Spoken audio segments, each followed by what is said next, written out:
Innovation na makambo ya mpepo tope aviation na RDC. Compagnie africaine d'aviation CAA na mokuse alela yango minu na nenga kosakana tedi et commandé domaine na ye. Après réception, ya premier Airbus A330, oyo CAA yaka nango, mikolo eleki, yango nde suki saka masolo, ndi melangai mwana Kongo ke CAA auti lisusu ko bambo la koko di koko na botu na domaine aérien avec arrivée pe réception, ya deuxième avion esika Airbus A330. Ah! Airbus A330, deuxième frappe yango yo, ya mokwake na mapate RDC, ya boebondi melangai ke mon côté na terrain po ezalana nute et comme les lontimba nanzuzi veut dire mapasa Airbus A330 ba avion ya mokwake ya liboso yaka yango yo bozwa lix ezanango neti soki o matio kitana ote po confort nango eza na ba angle nyonso kobana na bakiti na couloir na first class na classe économique et bongo bozo ya mibale yango yo nyonso eza na excellence pe noblesse moko hors pair boye bape bosimba ke Airbus A330 eza ba marque ba avion oyo bomodaka na international ba compagnie aérienne de renom pe crédible nde basalelaka yango bokokuta yango na bamboka lokola Allemagne veut dire na Machaft pe ba pays européen belé kutu batu ya bafaire pe mingi ya minene na monde mingi basalelaka yango pona kitoko pe bopeto na luxe na yango surtout mécanisme ya sécurité eza nango chaque siège ndenge kaka boza komona eza na mwa mini télé oyo kotalela ba film ennui, fatigue, okotika la koyoka yango te USB na pointe pour na chargement ba téléphone tope ba utilité mosusu Airbus A330 ya mibale ya CAA et komi eza na deux classes first class pour na bino ba grand monsieur na ba grande dame pe ba personnalité misusu ebele avec 36 sièges classe économique pe ezali pour na bino bosalaka ba faire pe bato nyonso ba amoureux ba voyage avec 267 sièges mokoka sala voyage dans ba meilleures conditions ndenge nanu ezala te avec Airbus A330 ya mibale ya CAA avion ya sika oyo uti kokoma ekwei deja na mabele timba na nzuzi lelo mibale moko te na Congo bana Congo pe bapaya basepeli ah oui CAA mfumu na ba innovation deuxième avion Airbus A330 yango ekomi. Vendredi de semaine à Bota Nabino, merci pour vos belles bosses à la télévision. Nabino pour la colonne d'info, la journal, il y a peuple pour le peuple. Président de la République, Félix Antoine Tshisekedi Tshilombo, cela qui n'a communauté congolaise, Oyo, Bavandi na Tchad, na séjour, na Yekuna na Mboka, Tchad pour son deuxième anniversaire, il y a indépendance, na Bango, Nadine son reportage. A profiter qu'il a séjour na Tchad pour na kubeta masolo na communauté congolaise au bavandi kuna na Tchad. Président de la République a beteli bango masolo ya République démocratique du Congo a relaté quelques avancées na o etali augmentation ya ba salaire. Kapé ko kabola richesse wana na ndenge longo bami. Banda soki na ebite soki mbula nini eleki siko soki 20 ans nanu ba matisa ki batu salaire te lelo biso tokokisi yango bokoki kotuna ba soda bokoki kotuna ba enseignant bokoki kotuna ba minganga bakoyebisa bino ke lelo tomatisi salaire toyebi ke ekoki nano te po makambo kosala bapasi eza nano ebele toyebi pe ke mbongo wana eza pe nano pe ya makoki mingi te yango bozomona tozo soulager quand même côté enseignement bana bako kenda ta ofele comme ça baboti so ba vu mbongo wana epesi bango occasion basa eloko basa nango eloko mususu au lieu bako tsango na classe donc ezo pesa bango moi pouvoir d'achat mais tozali kokoba se kokoba mboka na biso ezali mboka bwanya eza na biloko ebele eza na richesse ebele richesse na biso eza koyiba nikonyo soyo likolo ya désordre ezaki na mboka na biso na corruption yango tozali kobunda po to combattre mabe manso wana totala ndenge nini tokoke nango elongo donc yango na koyebisa bino tokoki kolinga te tozala na bitumba po ba programme nyonso wana nde na olakisa bino ekobeba nyonso tolukaka mbongo totiaka na kosomba mandoki na kolendisa armée na Félix Antoine Tshisekedi abeti loboko na mesa face à tribalisme oyo ako permettre te à lobby critique il faut se faire na respect mutuel pour éviter qu'offenser misusu. Chef de l'État a lobeli lisusu topé a réaffirmé détermination na ye ya kosilisa tribalisme pe a expliqué oye azali ko entendre par opposition. Soki maloko ekotonda na bato ya milinga ndenge wana ekotonda ya pas de olingo la politique yeba ndenge basaka politique critiquer régime naza na problème ata moko te singa ndenge tozosala mosala loba ndenge olingi mekokosa te soko bandi okosa ke ono obimisa président kaza moyibi eza likambo monene ano wana ifaudra justifier bakisa bajuge likambo wana esalemaka te bomanipule mama bozo wana kombo ya Nyakeru ezalaka na Congo te me yo lingo boma olingo kabola ba Congolais qui a dit que kombo ya Nyakeru ezalaka na Congolais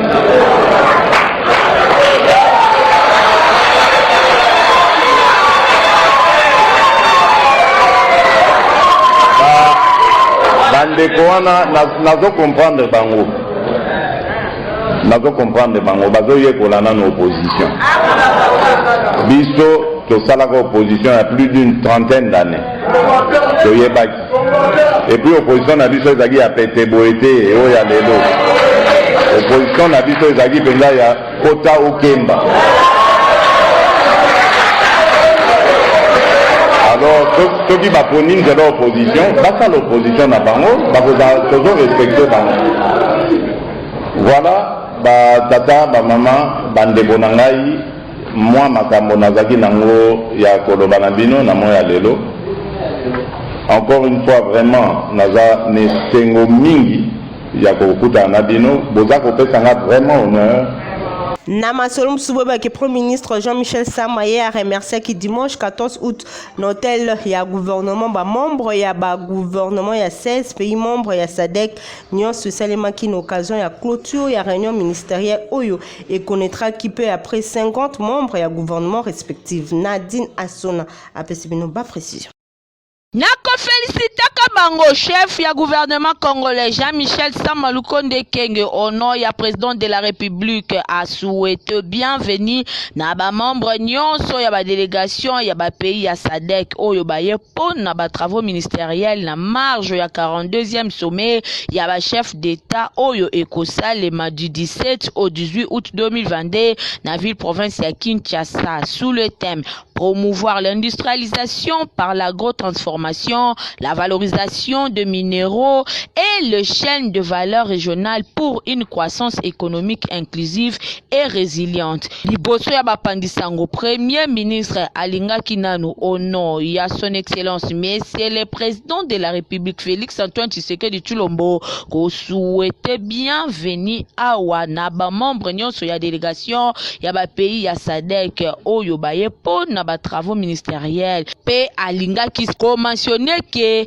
alingaki azala personnellement pona a saluer présence na bango pe ko souhaiter bango une fois de plus bienvenue na Kinshasa na République démocratique du Congo ayebi ke ba travaux yango ezali vraiment intense kasi ayoki ke République démocratique du Congo ezali na bonne résolution pe ba chef d'état oyo bakosangana awa du 17 au 16 août na Kinshasa bako valider ba travaux oyo basalaki donc aza ko tenir ya ko féliciter bango pona misala yango ayebi ke azalaki na ouverture te kasi azali wana na bangonga oyo pona ba travail esalema pona koleka na moment ya réjouissance elongo ya koloba mingi ezali te kasi akosouhaiter kaka aboutissement ya ba travaux oyo ezala correct elongo na ba chef d'état d'État na ko garantisaka bango non seulement que République démocratique du Congo ezali erezo ya koyamba bango awa pe etikali disposé pour na resto ya baton na cadre ya ba travaux ya SADC na koyambaka bango na mikolo oyo ezali koya a tenir absolument que ya commencer na cadre ya ba travaux point de vue ya SADC ba ko s'arrêter na nzela te indépendamment ya nyonso kasi esengeli tango nyonso ko banzaka bandeko ya Est République démocratique du Congo na moment oyo RDC azali na proie ya insécurité indépendamment la nyonso esengeli ko kanisaka bandeko ya Est wana ezalaki maloba ya premier ministre Jean-Michel Sama Lukonde Kenge bosimba ke sommet ya ba chef d'état ya ba pays membre ya SADC ekofungwama na Kinshasa mokolo ya mercredi 17 août 2022 sommet yango à travers le président de la République Félix Antoine Tshisekedi Tshilombo nde akoyeba solo na kozwa commande ya organisation sous-régionale oyo. Tobeta bongo masolo mususu ministre intégration régionale Didier Mazenga a co-dirigé désormais conseil de ministres et SADC cérémonie ya passation ya pouvoir et salemaki week-end dimanche 14 août ndeba boucla qui conseil de ministres à travers communiqué final oyo bako soumettre na sommet ya ba chef d'état pe ya gouvernement ya SADC Michael Bristo toazaki kuna na compte info lingala. Samedi 13 août, salle de banquet à Palais du Peuple, ezalaki décoré à l'allure ya bokonzi po ezalaki journée oyo kotikala à jamais na ba annale ya histoire. Cérémonie banda, un temps, ba télémise lombe ya mokolo, Excellence Didier Mazenga Mukanzu, ministre et intégration régionale et francophonie.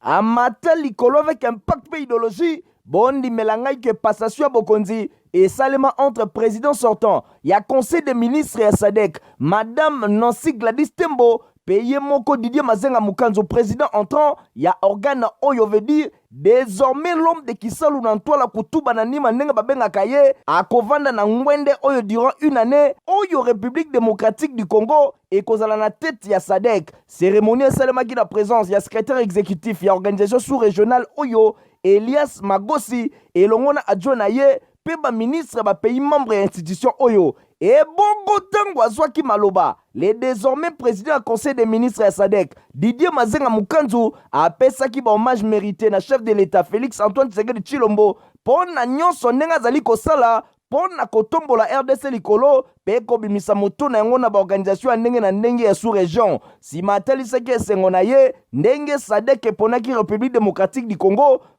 pour lancer processus d'industrialisation. Alobaki pendant mandat oyo, bakotia penza action na paix, sécurité pe masolo etali kotombwa maya économie ya Afrique. Pe a invité ki ba homologue na ye, basala penza mosala kitoko, oyo ekobimisa ba proposition ekuba oyo bako soumettre na tour na bango. Na sommet ba chef d'état pe ya gouvernement ya SADC oyo ekosalema le 17 août prochain. À tout moment qu'elle en aura besoin. Offert de porter pour l'étendard de notre communauté. Sima wiklo ekobaki pona ba masolo ya kati boye dimanche 14 août. Après poursuite ya wiklo, le tout nouveau président du conseil des ministres à SADC, Excellence Didier Mazenga Mukanzu, a atangaki communiqué final oyo sanctionné qui fait ba travaux ya conseil des ministres ndenge ye moko expliquer awa. Na milulu wana to sali misala ebele to bandaki na semaine d'industrialisation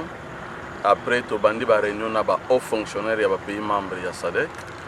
banda lobby ti lelo bomoni clôture to zalaki na conseil des ministres ya SADC oyo to lobby makambo ebele to tali makambo ya misolo na niveau ya communauté to lobby makambo ya sécurité to lobeli makambo ya engagement ya ba personnel à niveau ya SADC alors makambo ebele pour que communauté na biso SADC ekende liboso ngai ebonga na zui ya conseil des ministres c'est-à-dire que ngai muto nazo kamba na ko kamba pe mbula mobimba oyo etali ba réunion nyonso ya conseil des ministres ya SADC et sengeli koyeba que mercredi le 17 août prochain ne République démocratique du Congo et kozwa flambeau po ekumbela SADC na nzela ya président de la République Félix Antoine Tshisekedi Tshilombo Fati Beton. Leadership et gouvernance pour le développement. Parti politique ya président Matata Ponyo Mingi Penza na fédération nango ya Funa ba organiser ki matinée politique week-end eleki na salle vitamine kuna na Selembao. Christian Kangebeni héritier Mapinem bazaki sur place na compte info lingala.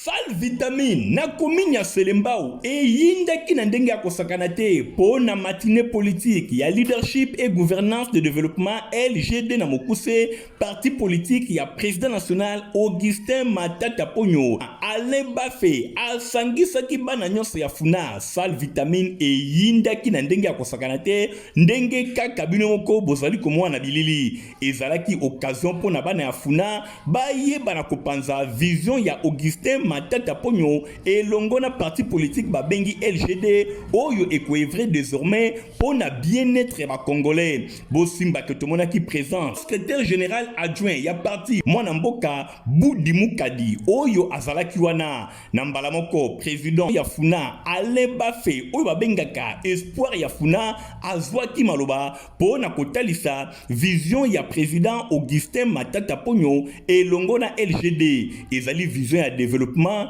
ezali vision ya bien-être ya ba congolais oyo esengeli vraiment ko soutenir yango pe ko vulgariser vision ya Augustin Matata Ponyo pambate azali vraiment exemple à suivre par rapport ya misala asalaki nambala moko secrétaire général adjoint ya parti Budi Mukadi azwaki maloba pona kolobela ba valeur ya Augustin Matata Ponyo misala nyonso oyo ye asala azali vraiment moto ya ko soutenir pe moto ya kolanda pona bien-être ya ba congolais secrétaire général adjoint ya LGD Budi Mukadi azanga kite ko citer quelques prouesses ya ancien premier ministre pe président ya LGD Augustin Matata Ponyo lokola likambo etali bancarisation lelo ba fonctionnaire ya l'état bazali ko futa mana kimia alobela ki likambo ya création ya société ya transport en commun lokola Transco pe Congo Airways oyo lelo RDC asalaki bambula ebele société ya aviation ya l'état ezalaki te nyonso wana asala makambo ebele mwe ya kotanga yango kutu ezalaki te bongo na sima secrétaire général adjoint Budi Mukadi a présentaki ba cadre nyonso ya fédération ya Funa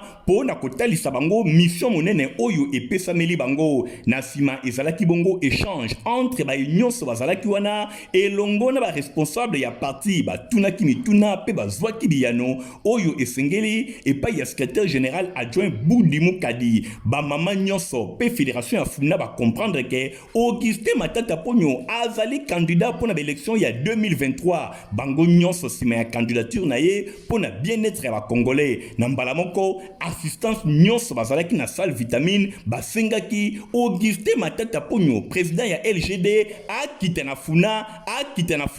pour na bango ko beta kimona meso elongo na ye Osimba que sur place batu ebele et tout le coup ya bato ba sepela ki na vision pe ba sadera ki na parti politique LGD ba signa ki ba fiche d'adhésion nyonso wana ezali kotalisa ke LGD ezali koya na vitesse moko supérieure na micro ya Info Lingala secrétaire général adjoint Budi Mukadi alobaki boy. Oui, lelo toponi journal lelo na Selembao parce que toyeko réarmer moralement ba membre na biso toyepe koyebisa bana Selembao o balukaka baye ba parti eza wapi ba adhérer parti ba valeur parti au leader nango azana son eloko ko prouver te LGD que eza na kati na bango que lelo soki balingi ba adhérer baye ba continuer bango eza nani toyeko présenter bana Selembao ba continuer bango po moral na bango eza la o et ba activité pe et banda osalema makasi awa na fédération ya Funa bana ya Funa ba telemi na bokambemi ya président Alain Bafé balobi kuna na Funa LGD ici a gagné terrain. Haute structure d'accompagnement politique, les élites de Guy Mulwando Bango Basadera qui haute structure d'accompagnement politique, les élites de Guy Luando, Basadera qui n'a parti politique AREP, il y a autorité morale Guy Luando, Sima na Bango, Fabrice Lundombi. La haute structure d'accompagnement politique Peba Elut ya Guy Luando ba yaki considéré week-end eleki na parti politique ya autorité morale Guy Luando ba bengi bongo areb ba yewana pona ko accompagner vision ya mwana mboka Guy Luando par rapport ya makambo nyonso ye azali kosala. Haute structure d'accompagnement politique les élites de Guy Luando bango babandaki na place Koidro et pa wapi rassemblement ezalaki wana na bokambemi ya présidente na bango Keren Bachale Otono oyo azali mwasi ya makasi pe mwasi ya mpiko botala mwasi ya bompikiliki ndenge kaka azali ko conduire délégation ya bato nyonso ya haute structure d'accompagnement politique les élites de Guy Luando boye balongwaki na place Koidro nzela loyembo na monoko bazali kotalisa ke bazali wana pona ko soutenir vision ya parti politique arab bongo na sima tango bakomaki na siège ya fondation Widal na première limité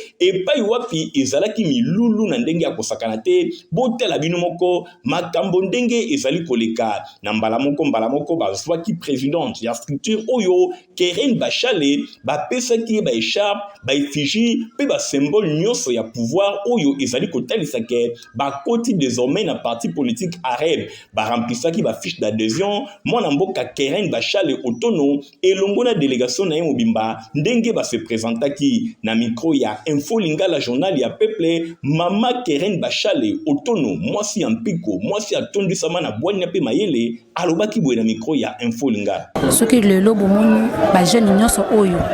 basangani na sima na ngai toye koluka toye kobeta porte ya ndako ya autorité de référence Guy Luando eza kaka mpona adhésion massive lelo toye kokota na parti pour se sentir na ba droit pe légitime ya ko œuvrer na kati ya parti na biso bah se faire voir que baza premier rang et puis je crois que na dynamicité na bango ba ko zala malamu pe ba ko apporter mon coup de pouce moko na arep pour na parti na biso et kende liboso. Bosimba ke présence ya haute structure d'accompagnement politique les élites de Guy Luando lokola ba koti na kati ya arep ezali kotalisa ke mwana mboka Guy Luando autorité morale ya arep avanda na ye ala la pungi vision na ye ekozala très bien soutenu et pas ya haute structure d'accompagnement politique les élites de Guy Luando oyo mama Keren Bachale Otono mwasi ya mpiko azali kokamba. Compagnie africaine d'aviation CAA a présenté l'avion à Sika Mibale Airbus A330 où ils ont la capacité, il y a plus de 300 places à chacun. Bon, Innovation na makambo ya mpepo tope aviation na RDC compagnie africaine d'aviation CAA na mokuse alela yango minu na nenga kosakana tedi et commandé domaine na ye après réception ya premier Airbus A330 oyo CAA yaka nango mikolo eleki yango nde sukisaka masolo ndimela ngai mwana Kongo ke CAA auti lisusu kobambola kokodikoko na ebotu na domaine aérien avec arrivée pe réception ya deuxième avion ya sika Airbus A330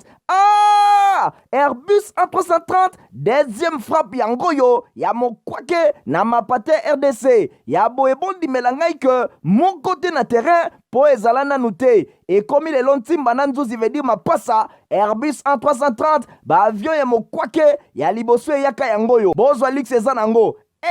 neti soki o matio kita na ote po confort nango eza na ba angle nyonso kobana na bakiti na couloir na first class na classe économique et bongo bozo ya mibale yango yo nyonso eza na excellence pe noblesse moko hors pair boyeba pe bosimba ke Airbus A330 eza ba marque ba avion oyo bomodaka na international ba compagnie aérienne de renom pe crédible nde basalelaka yango bokokuta yango na bamboka lokola Allemagne veut dire na Machaft pe ba pays européen ebele kutu batu ya baaffaire pe mingi ya minene na monde mingi basalelaka yango po na kitoko pe bopeto na luxe na yango surtout mécanisme ya sécurité eza nango chaque siège ndenge kaka boza komona eza na mwa mini télé oyo kotalela bafilme ennui, fatigue, okotika la koyoka yango te USB na pointe pour le chargement ba téléphone tope ba utilité mosusu Airbus A330 ya mibale ya CAA et combien eza na deux classes first class pour na bino ba grand monsieur na ba grande dame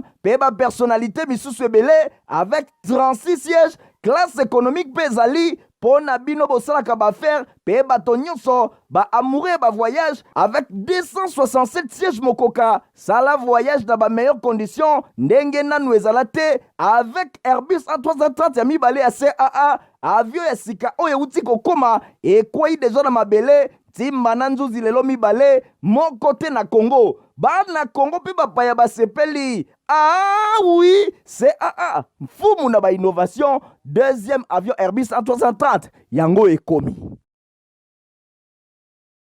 Grand concours, il y a bourse de soutien, il y a $200 na Université canadienne au Congo et Kosalema du 29 août. Bokende ko rempli ba formulaire na bino kuna na campus ya limité première rue boulevard Lumumba. Nadine Asson, un reportage. Ya Congo, ya Kinshasa en particulier, ba diplômé d'état, ba finaliste oyo, bozali kozela diplôme d'état, ba travailleur oyo, ba lingi ko kolisa savoir na bino, sango ya malamu po na bino. Université canadienne au Congo, eye ko pesa bino opportunité na kotanga à l'aise pe na primo ko ya kitoko. Yoka grand concours ya bourse de soutien ya $200 pona oyo bakozwa après concours pona frais académique na bango. Olingi o épargner na bourse de soutien na o etali frais académique yoka Kimambangu na Université canadienne au Congo pour o réserver esika na ko remplir formulaire pour Kalamingite concours Ekosalema le 29 août 2022. Droit ya participation na concours oyo ezaka ka $25 ya pamba. Oza déjà na charge soki ozwi na concours oyo olingi charge esila baboti na yo basalela mbongo pola maleki na yo na $200 oyo soki yo ozwi na concours eza ya kozanga te. Frais académique na yo eko diminuer déjà. Yoka Université canadienne au Congo bazali kozela yo na siège ya campus ya première rue boulevard Lumumba. Pona kosala déjà inscription na yo na ko remplir formulaire. Kobosa na te examen ekosalema le 29 août 2022. Yaboye na kotika la simate. Bonne année scolaire 2022-2023, inscription ici et bandi na itema tondolo pour na ba élève nyonso ba parents boke ne kokomisa bana na bino Stéphana Skande apesi bino ba détail. Oyo bozalaki kozela ekomi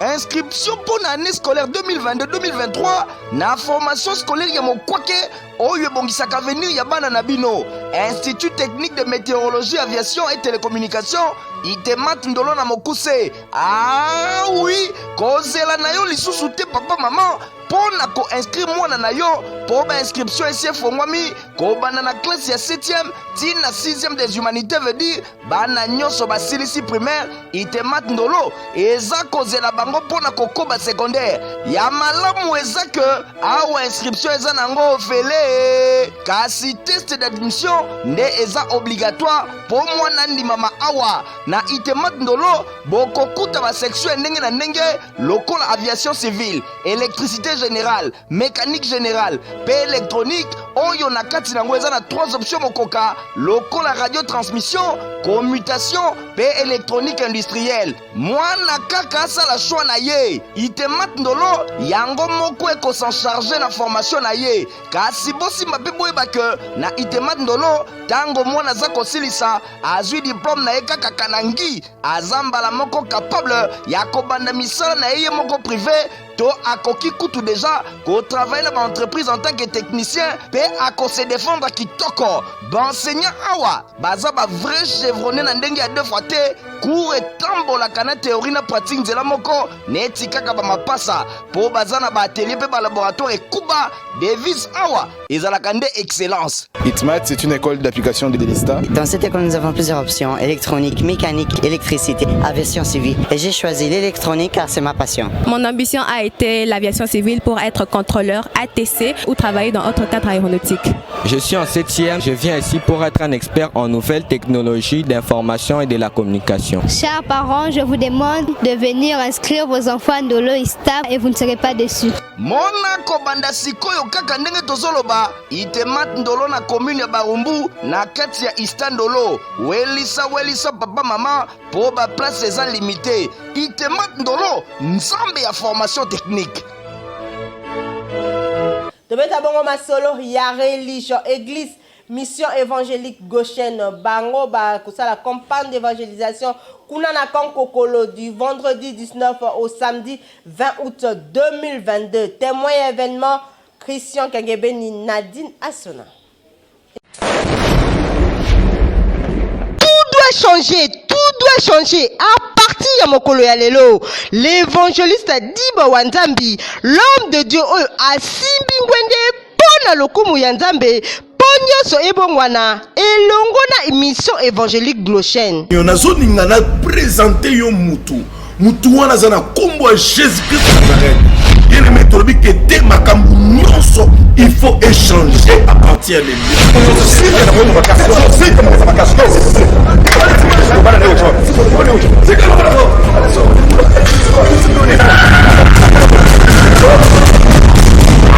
Kokolo il faut bouger. Évangéliste Diba Wanzambe alingi atelemisa tango lokola Josué asalaki. Nyoso il faut échanger. Ngoto kozala na Kankokolo le 19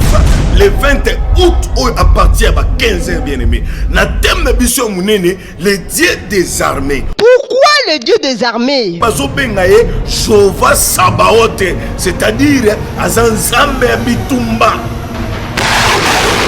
Décision ya kotelema na campagne oyo kwena kotoya kusoma ezosala na kati ya Congo, na kati ya armée, na kati ya église, na kati ya foyer, na kati ya société tozoboya yango nyonso. Ndeko mutu alonga ye azalite uta mokili ebongwana. L'évangéliste Diba Wanzambe azui décision. Nazoninga na informe yo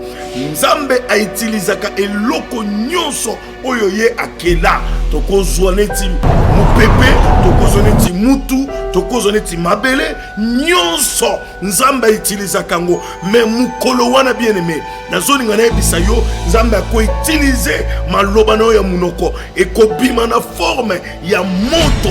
oyo nyonso okoboya nde ekosalema. Yaboye nazanga nakozanga te yoka lisusu rendez-vous à ne pas manquer. Pourquoi pas na tango na biso babengaka ye omnipotent, omniprésent, omniscient, c'est-à-dire oya salaki il est le même hier, aujourd'hui, éternellement. Oya salaki na tango wana pourquoi pas ça? Silika bien aimé telema toko sambela bitumba oyo ya Congo eza ya yo. Kankokolo samedi 19 août mokolo ya 20 août 2022. Bozalaki ebele pour la colonne info lingala journal ya peuple pour na peuple sepelaki na journal ça merci na Igor Tingi azaki bongo na sima ya caméra Christian Kangebeni Fabrice Lundombi na montage concours rédactionnel ya Nadine Asona héritier Mapinde Mingulungu ya superviseur qui journal P accordona ki yango ngala bino to pesani rendez-vous mokola lobby au revoir.